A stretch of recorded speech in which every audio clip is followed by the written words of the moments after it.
कि आपने पूछा कि खासोली में खास चीज़ क्या है? खासोली में हमारे यहाँ हज़ारों साल पुरानी एक खेजड़ी है। वो अब तो टूट के दोबारा पपुन्न हुई है, लेकिन वो उसका जो रीति-नीति है वो सदा से जो चल रही है वही है। उसमें से आखा तीज के दिन, अक्षय तीज आएगी बैसाख के महीने में, उस तीज के दिन वो उसमें अनाज बरसता है। उस जो अनाज होता है, उसी के मुताबिक यहाँ के किसान खेती करते हैं, वही अनाज अधिक होता है। अब थोड़ा सा जैसे जो बाहर हैं राजस्थान के जिनको नहीं पता खेजड़ी क्या होती पहले वो जांटी बताएं। जांटी जांटी जांटी जांटी, वो एक तरीके का जो पेड़ होता है उसकी बात हाँ है। जांटी जांटी बोलते हैं और उसको। उसमें जिसमें सांगरी उगती है सांगरी का पेड़ को जांटी कहते हैं।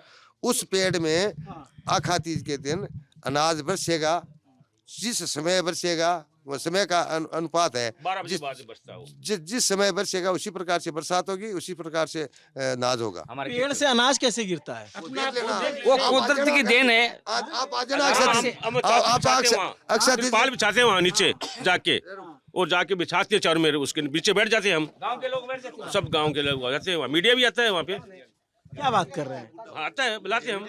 आप आ जाना अक्षय तीज के दिन आपको दिखाएंगे।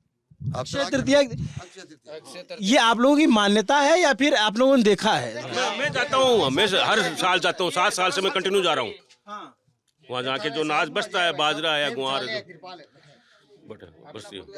राजाओं कोई जैसे आप लोग जाएंगे अक्षय तृतीया के दिन तो आप जो कहते हैं आप कहते हैं उसमें अनाज गिरेगा और वही अनाज आप लोग बोएंगे अगले सीजन। हाँ जी, और वही होगा, वही होगा, वही अच्छा ज्यादा होगा, अनाज होगा। उसकी फसल अच्छी होगी।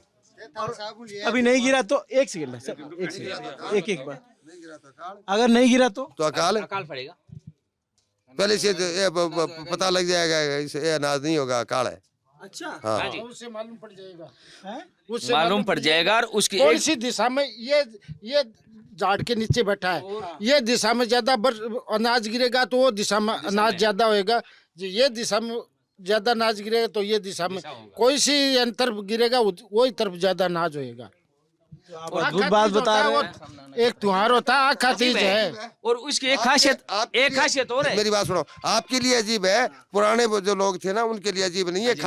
खासोली उस जाति के नाम से प्रसिद्ध है। तो ये अच्छा आप ही के गांव में होता है या और गांव में भी होता है? ये खासोली में है। 100 किलोमीटर का दूर का पूछता है अब की बार क्या अनाज बरसा है। हाँ 100 किलोमीटर दूर का पूछता है, वही लोग बात है वो अखबार में आती है बाकायदा।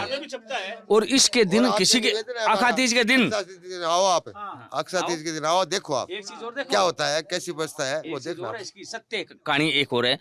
आखा तीज के दिन किसी का अगर डेथ हो जाती है तो कुछ भी नहीं बचता है, मृत्यु हो जाती है ना, तो वो अनाज नहीं बचता उसमें। ऐसा तो नहीं होता कि कोई बदमाशी करता और अनाज गिरा के चला जाता हो? नहीं, तो बदमाशी को जाटी को कोई बाजरो गिरे को जाके थोड़े गिरे को तो ऑटोमेटिक भगवान की कुदरत है उसमें। वो दाने पड़ेंगे, ऑटोमेटिक आएंगे। आप आपकी मीडिया लाके पूरी चौकसी कर सकते हो उसकी आप। 7 दाना गिरेगा। अच्छा 5-7 दाना। हाँ और ये नहीं है कोई आधी किलो 100 ग्राम वो नहीं गिरेगा। जैसे मूंग का दाना गिर गया, बाजरी का गिर गया, मोठ का गिर गया, ग्वार का गिर गया, जो चीज ज्यादा बरसेगी वही चीज होगी। अगर नहीं बरसेगा, कोई चीज नहीं बरसे, वो नहीं होगी। तो कई बार ऐसा भी होता है कि दो तीन दाने बरसे वही चीज ज्यादा होगी। जैसे बाजरी 3 दाने के तो 3 मेल की होगी। बाजरी का 3 दाना, ग्वार का 2 है तो कम होएगा, मूंग का 3 हो गया तो मूंग ज्यादा होएगा, बाजरी का 4 हो गया तो बाजरी ज्यादा होएगी। ऐसा है, ये खासियत है पूरे राजस्थान के अंदर। खासियत में बात होगी। तो आपके गांव में तो बाहर से लोग आके पूछने लग जाएं। आते हैं पूछने के लिए, दूर दूर आते हैं, भाई जी अब की बार क्या बरसा, बाजरा बोए कि ग्वार बाए, मोठ बाए, ये पूछते हैं फोन कर करके हमारे। कहा करते थे, मेरी उम्र आपको क्या लग रही होगी? अराउंड 60 तो कम से कम होगा। मैं 68 का हूँ, तो मतलब मैं 60 वर्ष की मेरी बात याद आ रही है। और वो उस समय 60 साल के थे ना, उसमें राजाओं का राज थे। दूर दूर के राजा जो रजवाड़े में ठाकर होते हैं उस समय, वो आते थे, देखते थे कि ये झूठ तो नहीं है। जैसे आप कह रहे हैं ना कोई बरसा देता होगा, ये झूठ तो नहीं है। एक बार की तो कहावत है कि यहाँ के पंडितों ने वो जो बैठे थे उस समय घास नहीं बरसा, और बिसाऊ का ठाकर आया था तो वो घास नहीं बरसा। बोले ठाकर काल पड़ेगो तेरे गौड़ा खातर घास गिरा ले, नहीं मर जा वो मरता।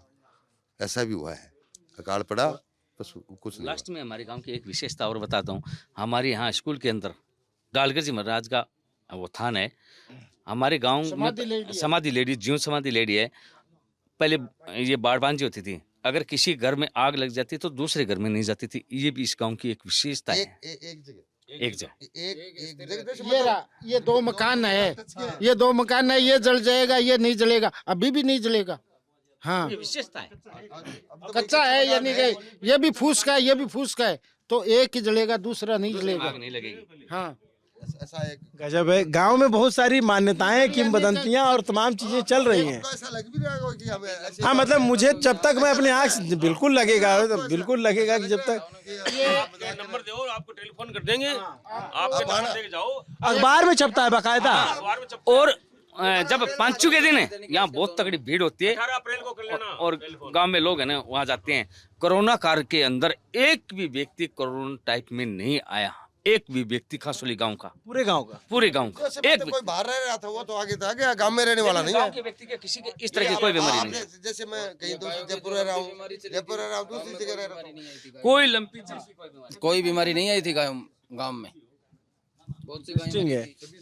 ये कच्ची यानी कि बाढ़ समझते हो, खेत के बाहर की होती है, यानी कि जानवरों के लिए, यानी दरख्त काट के बनाते हैं, ये दीवार जैसा, यानी लकड़ी का, बाढ़ जो बनाते हैं, बाढ़ जिसे बोलते हैं। तो उसके एक हमारे स्टैंड पर दुकान ही, तो उसके बहुत जोर से आंधी आई, तो वो तार बिजली का उसके ऊपर गिर गया, तो उसका यानी कि नीचे एक इतना मोटा यानी लगा रखा है, यानी लकड़ लगा रखा, तो उस पर बिजली की बहुत तार गिरने से वो उसका यानी बहुत ज़्यादा ही, तो इतना बड़ा आग का हाज का, यानी ये दीवारों के अंदर से गया, दीवारों के अंदर से गया, एक घर में भी आग नहीं लगी। हाँ, 1 किलोमीटर से गांव के इधर से वो साइड में चला गया, एक भी गांव में आग नहीं लगा, किधर भी किसी का भी घर नहीं जला। वैसे हमारा गांव में एकदम शांत है। जब चुनाव हो जाते हैं ना, किसी पार्टी का चुनाव हो जाता है, एकदम मगन रहते हैं, लास्ट में चुनाव हो गए, शांति से एक साथ रहते हैं सब।